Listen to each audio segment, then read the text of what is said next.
और वो जश्न मनाएं। हमारे दिमाग में, हिमाचल वासियों के दिमाग में एक सवाल कौन गया, ये जश्न किस बात? आज तक उसका उत्तर नहीं मिला और उसका उत्तर खोजने के लिए जनता आज सड़कों पर उतरी। सवाल खड़ा होता है कि चंबा के अंदर 22 साल के एक दलित बालक की नृशंस हत्या होती है, उसके टुकड़े टुकड़े करके एक बोरी में भर के और एक नाले में फेंक दिया जाता है। लॉ एंड ऑर्डर बिगड़ जाता है। सरकार का जो इस्तकबाल है वो समाप्त हो जाता है। क्या इसलिए जश्न मना रहे हैं कि वो दलित युवक और उसकी हत्या हुई? कानून व्यवस्था बिगड़ती जाती है। एनआईटी के अंदर वो होनहार बालक जो घरों से निकलते हैं क्वालिफिकेशन लेने के लिए और वहां नशे का अड्डा बनता है। हमारे होनहार बालकों को अपने जीवन की यह लीला समाप्त करने का एक दुखदाई अवसर होता है।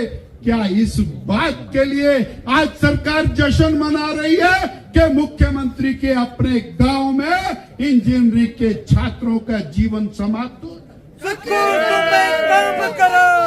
मुख्यमंत्री के अपने गांव में एक बहन, उसके बाल काटे जाते हैं, उसका मुंह काला किया जाता है, उसको सड़कों पर घुमाया जाता है। इस तरह की दरिंदगी हिमाचल में एक साल में होती है। इसलिए मुख्यमंत्री ने कि आपने 22.5 लाख बहनों को ठगा। वो बहन जी आज जश्न मनाने के लिए कांगड़ा की धरती पर आ रही है दिल्ली से। श्रीमती प्रियंका बहन जी, उन्होंने कहा 70,000 पद खाली है, 30,000 पद सृजित करेंगे, 1 लाख नौकरियां पहली कैबिनेट में देंगे। और उन्होंने कहा ये सारे तोता रटंत बोलते गए। आज 1 लाख युवा सरकार की तरफ देख रहा है। 1 साल हो गया, पहली कैबिनेट नहीं आई।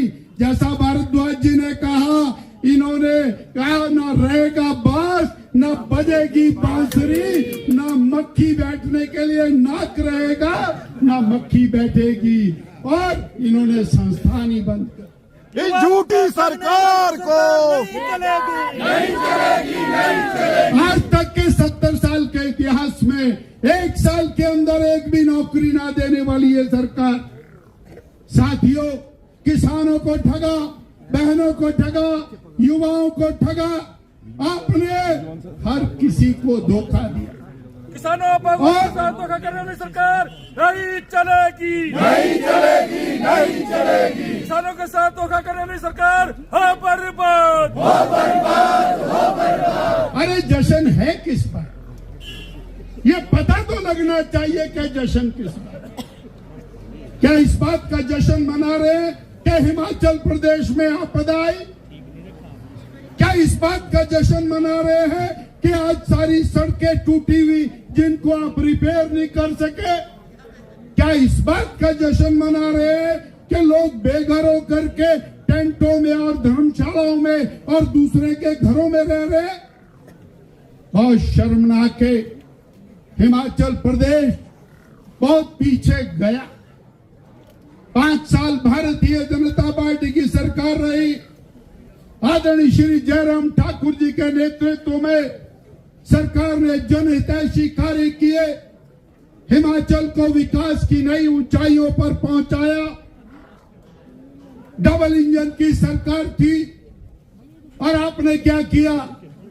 संस्थान खोले बीजेपी ने, आपने उन पर ताले लगा दिए। इसलिए आप जश्न मना रहे हैं।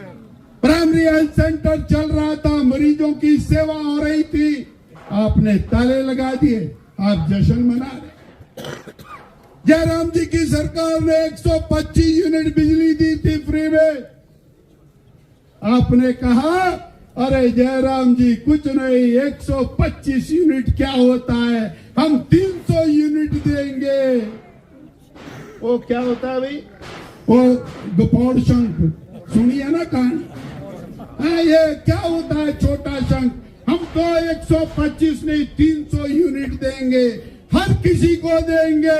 वो 125 भी बंद हो गई, वो ना 300 मिली ना 125 मिली। इस बात का जश्न है साथियों। आज हमको खड़े होना है, घर घर में जाना है, ये अलग जगानी है। हिमाचल की सरकार निकम्मी है, हिमाचल की सरकार ने दगा दिया है, हिमाचल की सरकार ने किसानों के साथ धोखा किया है, हिमाचल की सरकार ने बेरोजगारों के साथ धोखा किया है, हिमाचल की सरकार ने बहनों के साथ धोखा किया है, हिमाचल की सरकार ने बिजली उपभोक्ताओं के साथ धोखा किया है। आपने टैक्स लगाए हैं, आपने दाम बढ़ाए हैं। जयराम जी ने 7 रुपया डीजल के रेट घटाए, आपने सारे बढ़ा दिए। आपने दालों के दाम बढ़ा दिए, खाद्य तेल के दाम बढ़ा दिए, बिजली पर टैक्स लगा दिया, एंट्री पर टैक्स लगा दिया, टैक्सियों पर टैक्स लगा दिया, आपने मंदिरों पर टैक्स लगा दिया। बोले हम मंदिरों का सोना भी बेच देंगे, चांदी भी बेच देंगे। अरे भगवान को भी बेचने की तैयारी कर रहे हो। साथियों, हमको सजग होना है। और ये जो आज आपने ज्वाला तैयार किया है, इस ज्वाला को घर घर में लेकर के जाना है। बस इतना